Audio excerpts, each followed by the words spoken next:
The story of Isra and Mi'raj is one of the most profound and powerful moments in the life of Prophet Muhammad sallallahu alaihi wasallam, a journey that was not only physical but deeply spiritual, filled with signs, lessons, and divine wisdom for all of humanity. It came at a time when the Prophet sallallahu alaihi wasallam was facing immense hardship. The year of sorrow had brought deep pain. He had lost his beloved wife Khadija, R.A., his greatest supporter, and his uncle Abu Talib, his protector in Mecca. The people of Mecca had intensified their zulm, mocking him, rejecting his message, and even physically harming him. When he traveled to Taif seeking support, he was met with stones instead of kindness, blood instead of acceptance. In that moment of complete human weakness, when the world seemed to close its doors on him, Allah opened the doors of the heavens. On a quiet and blessed night, while the city of Mecca slept, Angel Jibril A.S. came to the Prophet sallallahu alaihi wasallam. His chest was opened, purified, and filled with faith and wisdom, preparing him for a journey unlike any other. Then came the magnificent creature known as Buraq, white, radiant, and swift, described as placing its step at the farthest point it could see. The Prophet sallallahu alaihi wasallam mounted Buraq, and in a journey beyond human understanding, he traveled from Masjid Al-Haram in Mecca to Masjid Al-Aqsa in Jerusalem. This part of the journey is known as Isra. Along the way, he passed sacred lands and places filled with history, each holding significance in the legacy of earlier prophets. When he reached Masjid Al-Aqsa, he was not alone. There, gathered in a way that transcends time, were the prophets of Allah: Prophet Adam A.S., Prophet Ibrahim A.S., Prophet Musa A.S., Prophet Isa A.S., and many more. The Prophet sallallahu alaihi wasallam was chosen to lead them all in prayer, a moment that symbolized his position as the final messenger and the unity of all prophetic missions. Every prophet who came before him had carried the same core message: worship Allah alone, and now that message was being completed through him. Then began the Mi'raj, the ascension through the heavens. Accompanied by Jibril A.S., the Prophet sallallahu alaihi wasallam rose to the first heaven, where he was greeted by Prophet Adam A.S.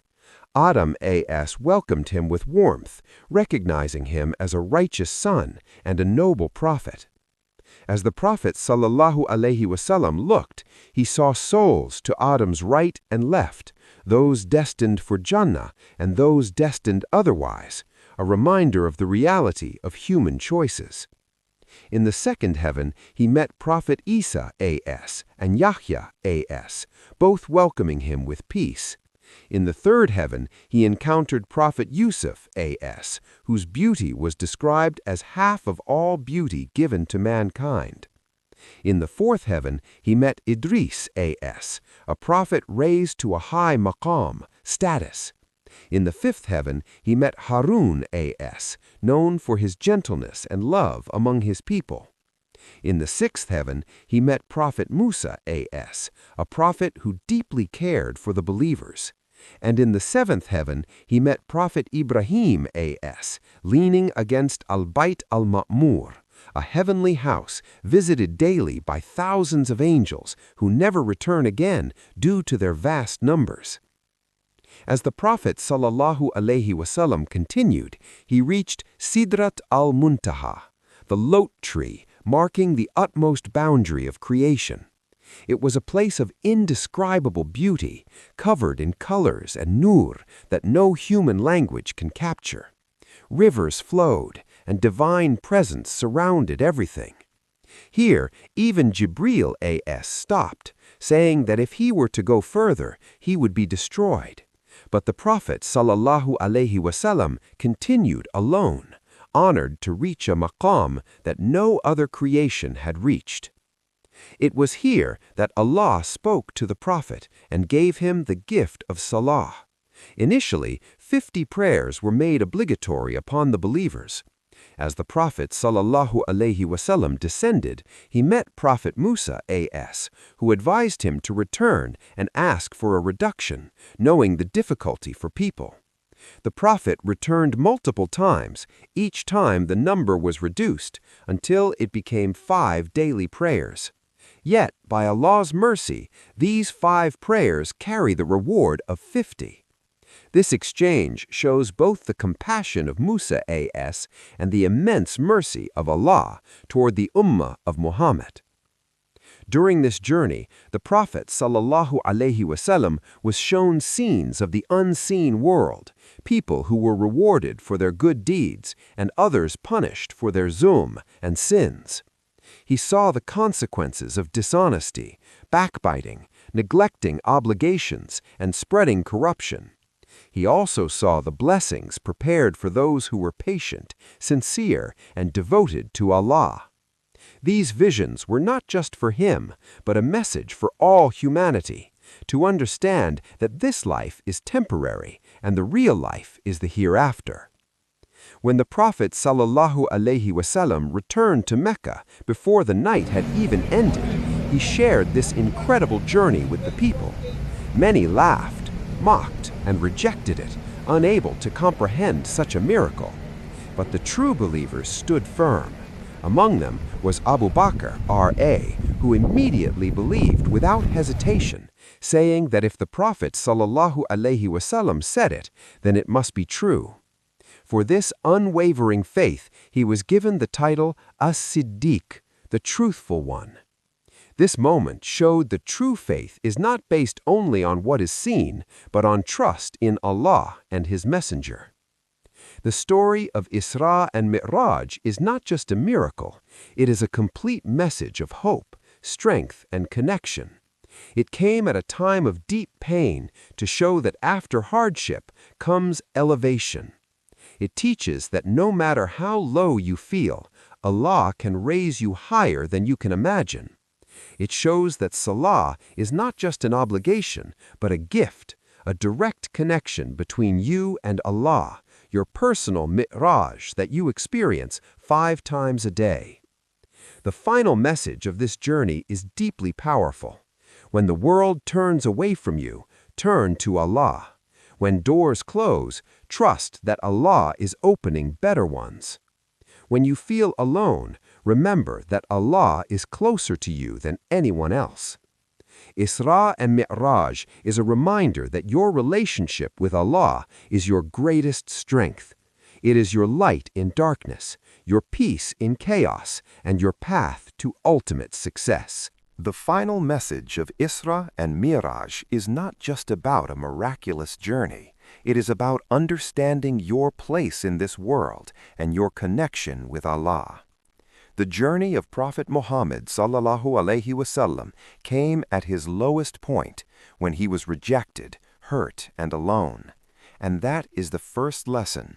When the world pushes you down, Allah can raise you higher than you ever imagined.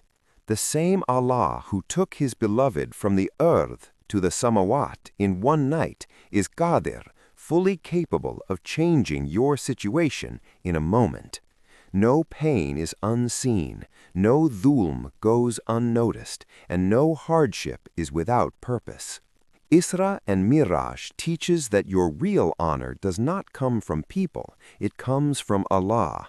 The Prophet ﷺ was rejected on earth, but honored in the heavens.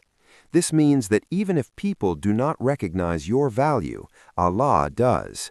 Even if doors close in your face, Allah can open doors beyond this world. So never measure your worth by people's opinions. Measure it by your connection with Allah. The greatest gift of this journey was not the sights of the heavens, not the meetings with prophets, but Salah. This shows that prayer is not just a ritual, it is your direct connection with Allah. It is your personal Mi'raj, your moment to rise above stress, fear, and dunya, and stand in front of your Creator. Every time you pray, you are spiritually elevating yourself, just like the Prophet ﷺ was elevated. If you truly understood Salah, you would never see it as a burden. You would see it as your greatest escape and your greatest quwwah. This journey also reminds you that the unseen world is real. Jannah is real. Jahannam is real. Every action you do matters. Every word you speak is recorded. Life is not random. It is a test. And success is not measured by wealth or fame, but by your iman, your patience, and your deeds. The Prophet ﷺ was shown the consequences of actions so that we would wake up and realize that this life is temporary, but the next life is eternal. Another powerful message is trust. When the Prophet ﷺ told people about this journey, many rejected him because they could not understand it. But the true believers, like Abu Bakr, R.A., believed without doubt. This teaches that faith is not based only on logic or what you can see. It is based on trust in Allah and His Messenger. There will be things in life you don't understand, but you must trust that Allah's plan is always perfect. Isra and Mi'raj also teaches that Allah's mercy is greater than His commands. The 50 prayers were reduced to 5, but the reward remained the same. This shows that Allah does not want to burden you. He wants to reward you. He wants you to succeed. He gives you opportunities again and again to come closer to Him. So the final message is this: no matter where you are in life, no matter how broken you feel, no matter how difficult your situation is, never lose hope in Allah. Turn to Him, pray to Him, trust Him, because the same Allah who controls the heavens and the earth is taking care of you. Your struggles are not meaningless. Your dua, prayers, are not ignored, and your patience will never go unrewarded. If you hold on to Salah, if you strengthen your connection with Allah, you will find a peace that this world can never give. You will walk through life with strength, knowing that you are supported by the one who controls everything. And when you truly understand this, you will realize that Isra and Mi'raj is not just a story, it is a message for you. A reminder that your journey to Allah is the most important journey of all, and that no matter how far you feel, Allah is always near, always listening, and always ready to lift you higher.